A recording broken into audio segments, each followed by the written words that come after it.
defense did? Well, you can't turn it over. I mean, what do you want to evaluate? 5 turnovers? So, I mean, evaluate that, right? Like, it is what it is. You know, you can't win football games that way. You move the ball up and down the field, and you turn the ball over 5 times. Can't win football games that way. It's disappointing, obviously. Matt, from the very beginning or early in the game, the sun ball, I guess it was a sun ball. Was that where Dimitri, the pass along the sidelines, did he look back? Yeah, I don't know. I think it was a little bit off and outside too, so I don't think it was the sun that caused that, in my opinion. I think it was just a little bit off. Now, I'll let you know on Tuesday, but it didn't look like it was a catchable football in that situation. I didn't think it was a sun situation, though it was in the sun. Then, late in the game, the Jalen pass, what'd you see there? I mean, it go with the theme of the day, right? Like, you're right there to make the plays, and man, we're for whatever reason, our ball security, man, 3 of them in the red zone or inside the 50-yard line as you drive the ball up and down the field.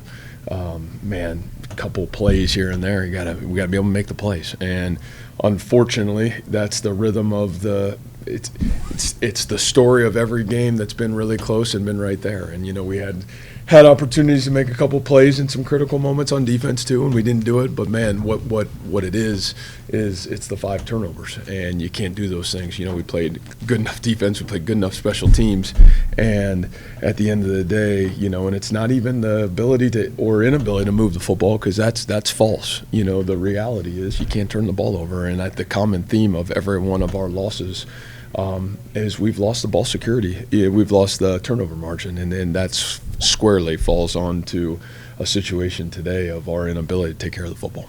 What did they get when Sanders came into the game in the fourth quarter? Well, you know, you get a guy that's a veteran. You know, you get a guy that's very confident, and he made some confident throws and plays. You saw his ability to, you know, consistently kind of move the football, and you give him a lot of credit. He's a really – we know this. He's a really talented football player. You know, he's been a great competitor to compete against, and you know, he's a guy that's played a lot of football. He's had to work through tough times, and you know, he's a senior that is a guy that made plays. You look at their team and the guys that made big plays for him today.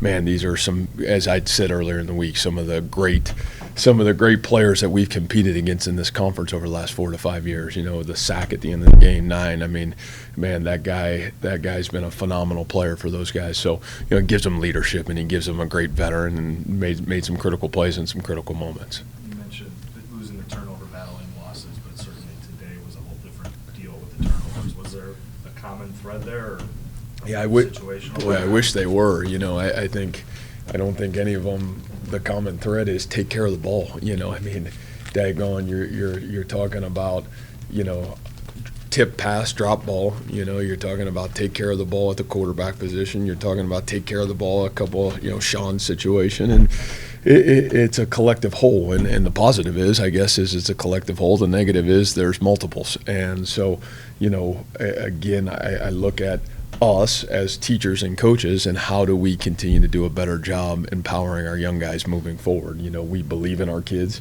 Man, you're right, they were gutsy again. They played all the way to the end of the football game. You're very proud of who we are.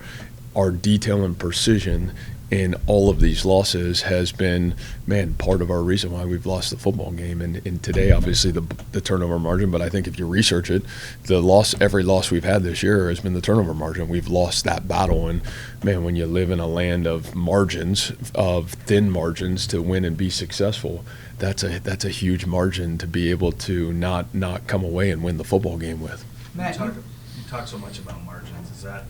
What's the frustration that seems to be where you're losing games? Oh, I mean, the frustration is man, you sink your teeth into that. I mean, it's what we practice, it's what we do, it's who we try to be in the off season, to who we try to be in the spring, to who we try to be in fall camp. And you know, those are things that we spend a lot of time and effort with, and the reality is sometimes it comes down to growing through that. But man, you know, you come away from last week and you feel like there was a great transformation forward, and today you take a big step backwards, you know, in that area. So again, part of learning, part of growing, and yet, it's going to force us as coaches to be great teachers and continue to transform ourselves to who we have the ability to be when we're at our best. And, it kind of goes back to the theme that I've talked about the last couple of weeks is the word inconsistency. We're an inconsistent football team right now, and inconsistent is not who we need to be or who we are when we're at our best. Matt, you're one play away, from how many games, winning how many games? Yeah. I don't even know. I don't know where they And I think sleep over that? Or? My gosh. I think the hard part for me is not for me or our coaches. The hard part for me is for our seniors. And as I just said in there, next week is senior day. And why we're even close is because of our senior class. And I know, and I get it. I would understand why our fans are frustrated. I would understand why everybody would be frustrated, because we all want to win. What I also have seen behind the closed doors is I look at our senior class, and you look at them again today. Could Xavier Hutchison do any more for this team? Could Orion Vance do any more for this team? Man, could Anthony Johnson do any more? Tavon Kyle stepped up in a big way today. Kendall Jackson steps up in a big way. And I think you look at these seniors, and what I have saw and witnessed, the only reason we're right there, because to not get the result of a win, and 90% of the teams I've been around, they fold their 10. And next thing you know, you get blown out here, you get blown out there. But this team never has, and it hasn't because our seniors have held the standard. They have been elite givers, and they have done such an incredible job of trying to educate and guide and teach the young players around them. And their leadership has been nothing short of exceptional. So the pain that I have, the frustration that I have is for these seniors who have laid it on the line every step of the way. And, there's still lots of football left right now for this team to continue to grow forward, and we owe it to those seniors, and we owe it to every kid in our locker room to continue to be our best to get these things corrected.